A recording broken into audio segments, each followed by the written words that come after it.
Welcome to the Rugby Obsession Deep Dive. Make sure to subscribe to the Rugby Obsession YouTube channel and newsletter from the link in the description.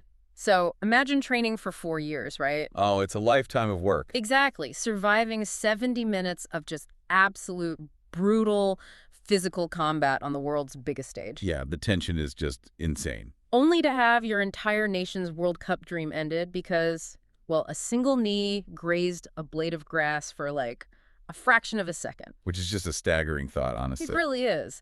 Today, we are looking back at one of the most agonizing, decisive, and heavily debated moments of the 2023 Rugby World Cup semifinal between the Springboks and England. Yeah, and we are using a recent and honestly incredibly revealing piece from Planet Rugby for this. Right. Our mission here is to dissect that infamous scrum penalty that ultimately ended England's World Cup run.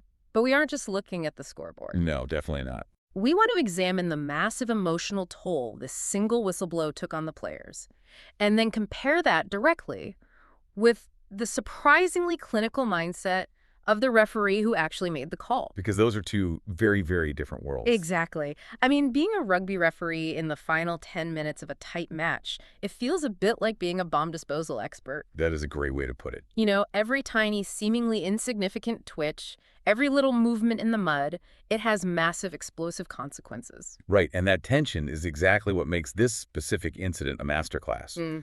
It really shows how elite professionals, both the players and the officials, process extreme high-stakes pressure. Oh, 100%. We are basically looking at two completely divergent yet entirely valid perspectives on the exact same fraction of a second. Yeah. So to truly grasp the gravity of referee Ben O'Keeffe's recent comments, we first have to, understand the sheer physical and emotional weight carried by the players involved in that specific scrum. We need to look at the context of the match leading right up to that 70th minute. Well, let's set that stage for you, because this wasn't just any game. The physical toll of those first 70 minutes, I mean, it really cannot be overstated. Oh, it was brutal. The stakes were astronomical, and England had genuinely taken control early on. They really had. They were executing their game plan perfectly in this intense last four encounter. It was just a grinding tactical battle in really difficult conditions, and England led 12-6 at halftime. Yeah, they were completely suffocating the Springboks attack. But then the momentum starts to shift, right? The Springboks bring on their replacement fly half, Handre Pollard. Right. And he just starts methodically kicking his team back into the game. Yeah, Pollard's introduction completely changed the tactical landscape. It did. The Springboks began applying a different kind of pressure. It's like this slow, grinding squeeze that just tests a defensive line's discipline and, frankly, their lung capacity. Absolutely. So we reach the final 10 minutes. England is clinging desperately to a 2-point advantage. Sweating bullets. Exactly. The fatigue at this stage of a World Cup semifinal is just immense. Players have been involved in dozens of high-speed collisions. Their legs are heavy with lactic acid and, every breath burns. And right then, the Springboks get the feed to a scrum on the halfway line. The halfway line. Right. 40 meters out. And it wasn't just a clean set, a quick distribution, and a whistle. It was an absolute grind. It was a protracted battle. There were multiple resets. Yeah, which is just exhausting. Exactly. When you watch a match and see a scrum reset, it might look like just a quick pause in the game. Right.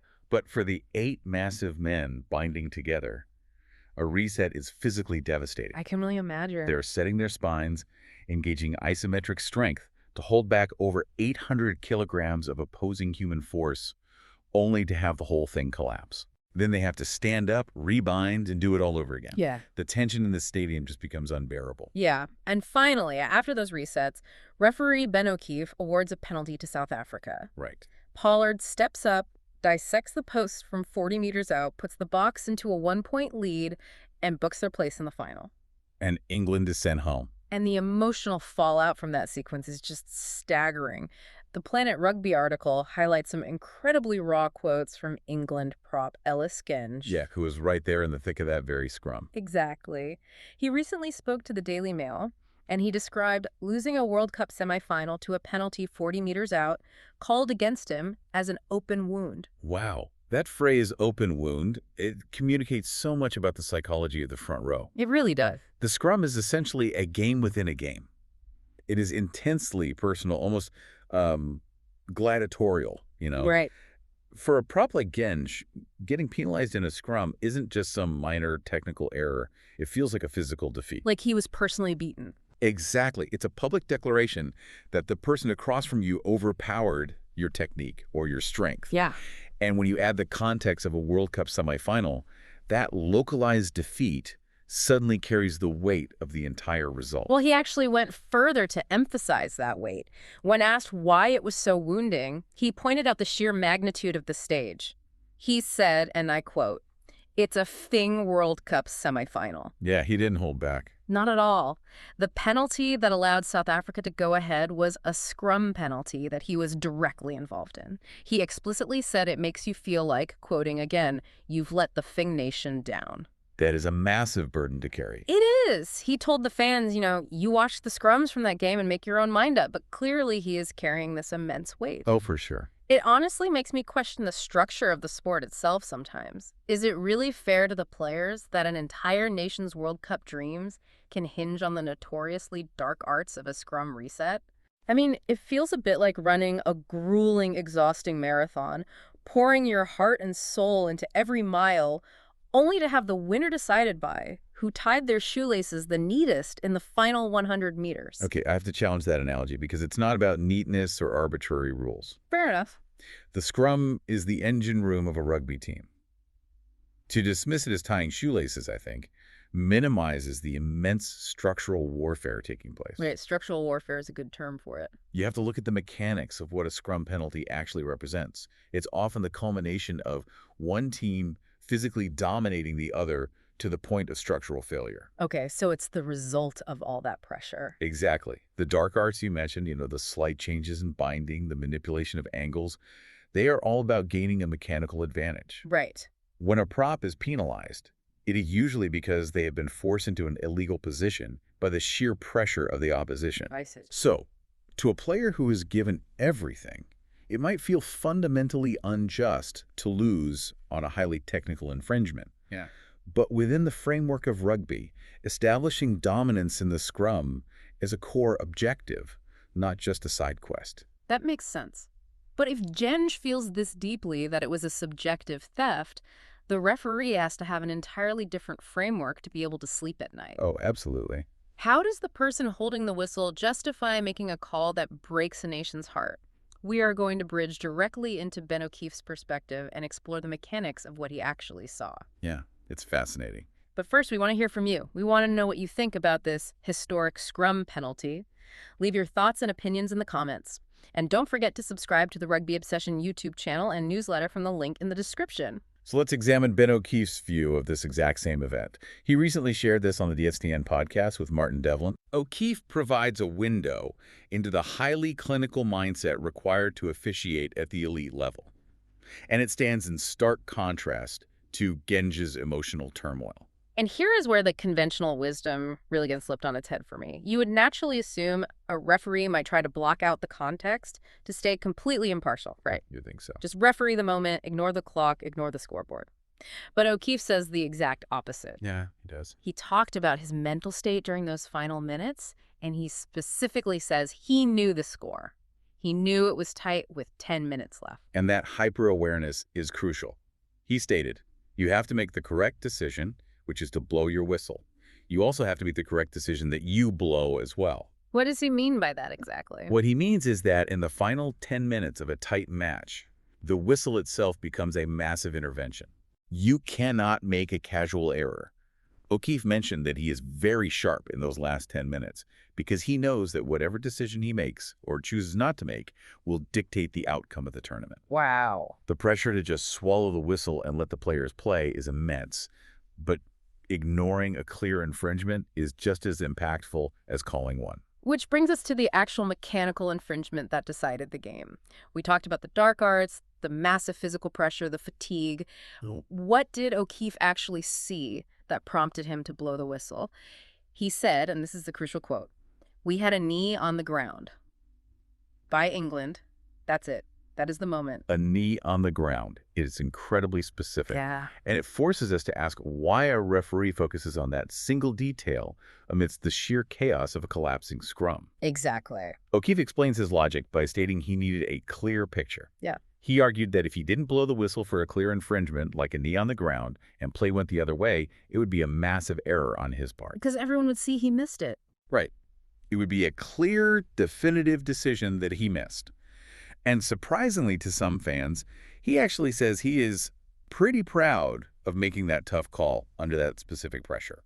See, I have to push back playfully on this idea of a clear picture. Oh, really? Yeah, because looking for a clear picture in a collapsed, resetting rugby scrum is like trying to find a clear, logical picture in a Jackson Pollock painting. Okay, that's fair.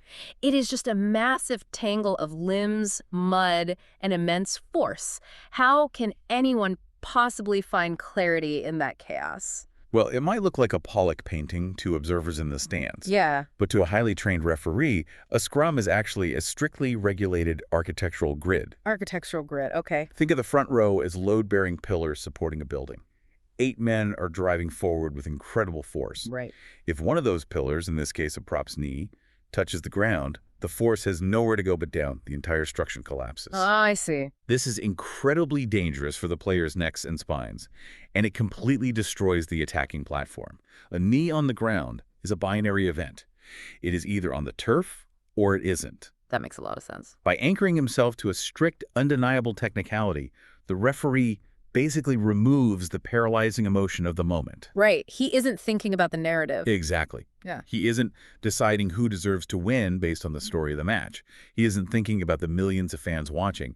He is looking for a compromised, load-bearing pillar. Wow. That objective marker is his lifeline, allowing him to execute his duty without being completely crushed by the weight of the occasion. So we have explored the player's devastated physical reality, and we have unpacked the referee's clinical, process-driven reality.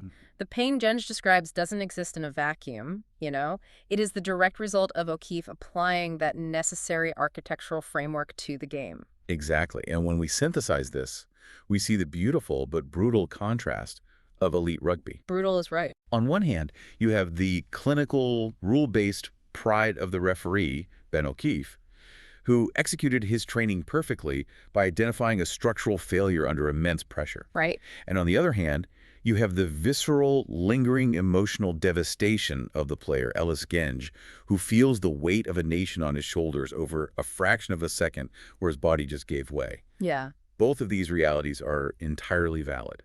The sport requires the passionate, physical commitment of the player, and it absolutely requires the cold, structural objectivity of the official. It's a crazy dynamic. It is, and when they collide on the biggest stage, it creates these legendary, painful, unforgettable moments. It really is a collision of two worlds, the emotional and the structural. And it leaves you with something major to think about. What's that? Well, if a single knee on the ground can truly decide the fate of a World Cup semifinal, is it time for rugby to reevaluate its scrum laws? Oh, that's a big question. Should the rules be adjusted so that these monumental historic matches are decided by flowing, open play, and athletic dominance rather than technical, microscopic structural infringements in the mud? It's definitely something fans are debating. It's a massive question for the future of the game. We'd love to hear what you think about that, so please leave your comments and opinions down below. And please subscribe to the Rugby Obsession YouTube channel and newsletter from the link in the description. Thank you for listening to the Rugby Obsession Deep Dive, and we'll look forward to you listening to our next episode.